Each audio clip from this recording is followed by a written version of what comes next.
Let me bring back our experts who are here with me, General Spider Marks, Richard Haass. And General, I'll start with you here since we are just leaving off where the Defense Secretary was speaking. Your reaction to what we just heard from both Witkoff as well as the Secretary of Defense. What does it mean in terms of the place we are in right now in this war? The unfortunate thing that I see right now is that both Witkoff and the Secretary of War have indicated that there is no potential off-ramp for Iran, that what they are trying to achieve is essentially just a complete stall tactic. There truly is an off-ramp for Iran, and I think there is the necessity for an off-ramp for the United States and Israel at this point. The fact that we are, if I can drop down for a second, into kind of the body of a campaign like this, we're at the point now where there's an air tasking order. It was mentioned by the correspondent in Israel. The air tasking order has a list 1 to N of all the targets that you want to strike. That's great. We've got the capacity to do that. The key is for what desired end state. We don't know what that means. I mean, we can keep hitting targets every day, all day long, and have success, but that success is leading, question mark, to where? That's the end state that has not been stated. We don't have a strategy. We just don't have that strategy up front. There could be a recommended strategy, which is, look, we want to delay Iran's capacity to intimidate and threaten its neighbors. But where does it go from there? Well, it belongs to the Iranian people to decide that. And we're hearing from Witkoff now confirming this 15-point plan, saying they've provided a 15-point action list to the Iranians through intermediary in Pakistan. And he also said they've told Iran that one last thing, don't miscalculate again. Richard Haass, what do you make of that and the fact that the president keeps on reiterating this idea that Iran is begging to negotiate while Iran continues to loudly deny that that is the case? Look, and all I can say is I don't see signs that Iran is begging to negotiate. To the contrary, even though we are, quote unquote, winning the traditional war, we are destroying more things by far than Iran is. All my memories here are Vietnam. It sounds a little bit to me like Robert McNamara's Pentagon talking about body counts. But Iran is fighting a very different war. They're fighting a war against societies, against the energy infrastructure, potentially the water desalination plants of its neighbors. It's not allowing others to use the Strait of Hormuz. So we can win the quote-unquote battlefield war until the cows come home. But I don't see it translating into a lasting strategic situation with the Strait of Hormuz, with Iran's nuclear program that's in our interest. I also hear nothing about war termination. There's still a fundamental misreading of Iran. I wonder whether anyone has studied the 10-year history of the Iran-Iraq War in the 1980s. This is a resilient society. This is an organized, institutionalized society. They're not going to simply capitulate. Regime change isn't at hand. And the gap between what the United States has put out in its 15-point plan and what the Iranians have put out, the gap's enormous for the most part. So we have got to get serious. Either we're going to continue to fight this war in a perpetual way, or we have to move things towards an attempt, not clear it's going to succeed, at negotiation. And I still don't see this administration willing to make that choice. General, across the board, we hear from experts like yourself, people who've been on the battlefield, as well as those who are just kind of taking a look at the overarching objectives as well as what's been accomplished so far. When you look at the military successes, CENTCOM puts out these numbers, 10,000 plus targets struck, 92% of Iran's largest naval vessels destroyed, 2/3 of Iran's missile, drone, naval production facilities and shipyards destroyed. That's all according to CENTCOM. I mean, that sounds like a great success, and yet you still have Iran on the attack, striking Israel, striking Arab nations. Is it surprising that Iran still has this level of military capability?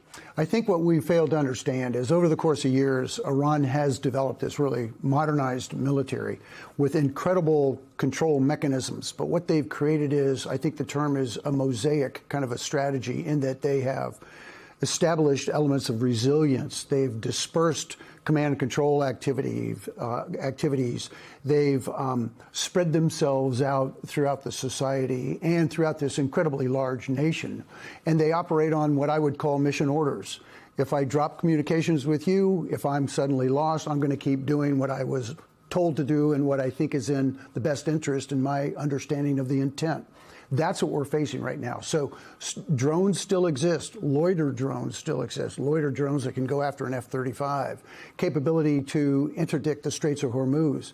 An individual that has that kind of capability and that reach will be able to provide damage. Look, the Iranians have the ability to escalate at a far quicker pace than we do, and they can achieve those escalatory results in terms of the splash that it makes across the board. We can go after all these targets. It won't necessarily have any additional effect on Iran's ability to resist. This is a regime that we decapitated, a new one stepped in. It's chaotic, it's bloodied, but those control mechanisms still exist.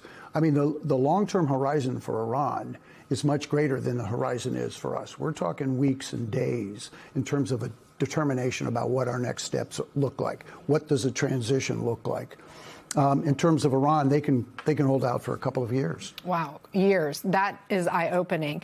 Richard, we heard the president in his opening remarks call NATO a paper tiger and criticize U.S. allies for not lending military support to this war effort. How do you think that's being received, especially as we see the global economy shaken because of what's happening with the Strait of Hormuz?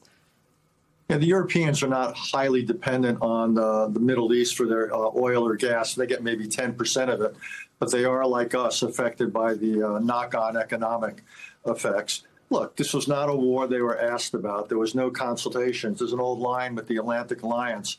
It's not enough to expect the Europeans to be in on the landings. They've also got to be in on the takeoffs. Well, they weren't in on the takeoff here. They would have argued strongly against it. They've also had real disagreements with this administration over tariffs, over the war in Ukraine, over policy towards Russia. That said, I think the Europeans understand. I was just meeting with a group of Europeans earlier this week, and I think they're open to the idea of potentially doing something with the Strait of Hormuz.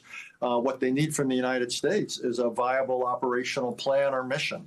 We haven't come up with one. They're not interested in seizing Kharg Island. Escorting individual tankers makes no operational or economic sense.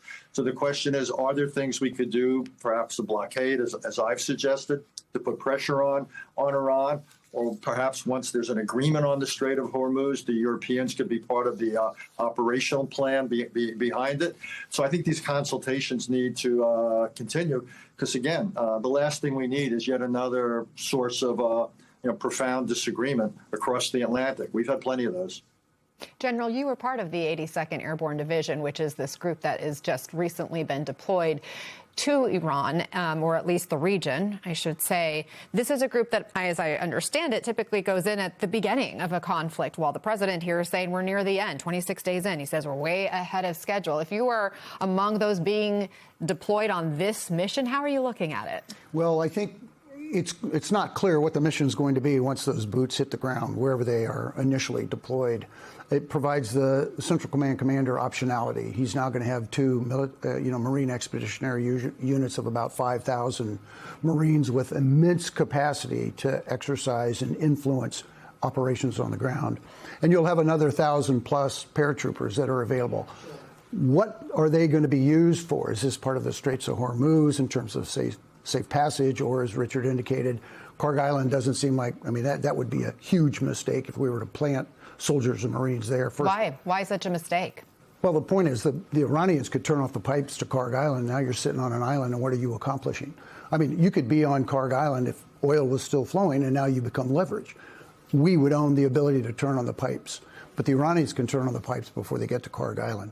I think that would just be 1,000 folks sitting on the ground. And as an infantryman, I'd rather be moving. And if I'm not moving, I want to be digging. I'm not going to be digging very deeply in Kharg Island. I think that's a long shot. That is zero probability in my mind.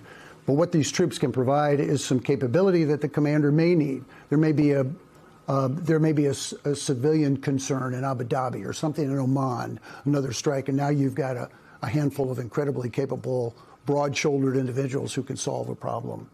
Look, we are in this, and we're going to be flexing our muscles for quite some time. The biggest concern that I have about troops on the ground, this hasn't been spoken about much, is what is the capacity for Iran to use chemical or biological weapons?